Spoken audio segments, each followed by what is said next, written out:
Jared playing oxygen not included. So in this episode, I'm going to do food storage and build a nature reserve. So looking back at this, I should have actually done the food storage project earlier because it's a really simple one, and I've got a problem right now. And that problem is meal ice is sitting here. You can see it is unrefrigerated, which means it's not cold enough to be stored. Now, let's see. I want to find a cold place to put that. I also want to find a place that doesn't have oxygen or polluted oxygen. I have carbon dioxide here, so this is actually a fantastic location. It's not terribly far from the base.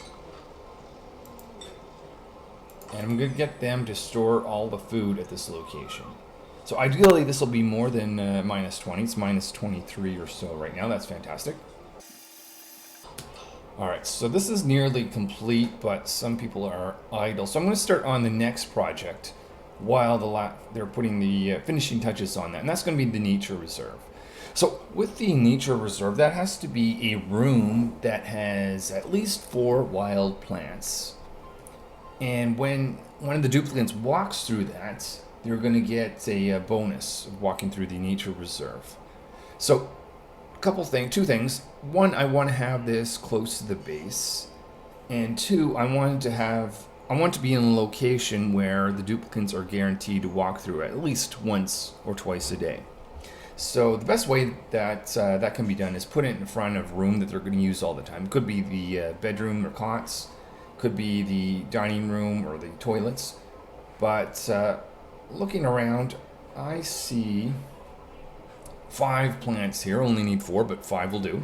So I'm going to make this the nature reserve. So we'll start off with that. Now, nature reserve can only be so big, so I may have to make an adjustment to make the room smaller. But effectively, what I'm going to do is I'm going to bring this down such that they're forced to walk, or such that this tile here will be the actual part of the nature reserve. Alright, we have got individual that is stuck there. Actually, 2 people that are stuck there. That's not great. So they're going to fix that and they can get out. Excellent. Alright, actually, just thought about this. I don't have the research to be able to declare something to be a nature reserve. This is this park sign. So let's get that started. And if I look at my food storage, there it is.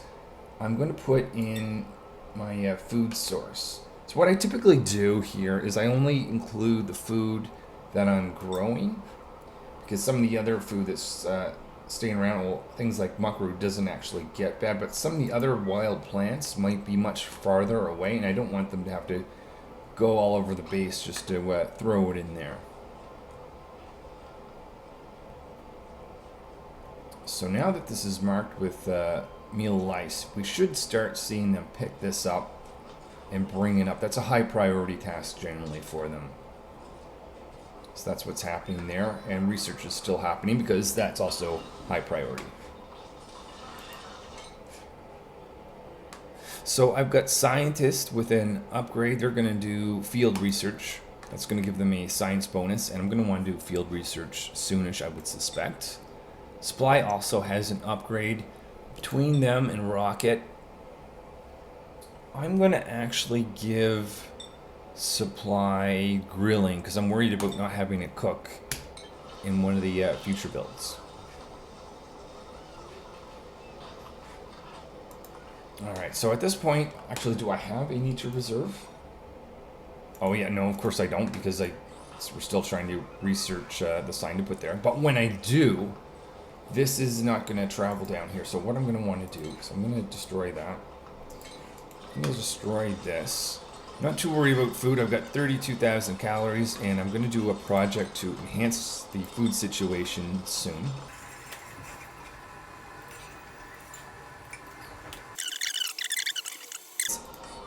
If this becomes a room in the future, and I suspect it will, if they walk across this, they're going to jump over here, and they're not going to get the effect of the nature reserve. So to fix that, or force them to run through it, a simple ladder will do. That actually might make them get across faster. Anyway, I'm not sure about that, but here we are.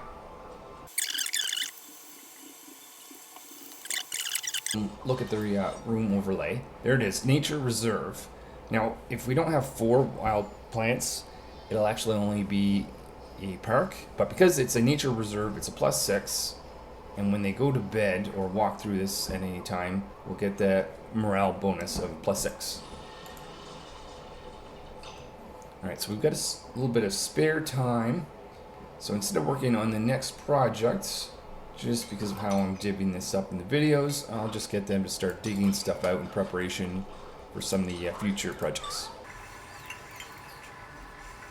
I would say that's a success. We've got food storage here. If we check on this, you can click on or hover over your properties. You can see that the food, this meal ice, is both frozen, which means it's not degrading any percentage per cycle. It's also in a sterile environment, meaning that it's not in oxygen or polluted oxygen.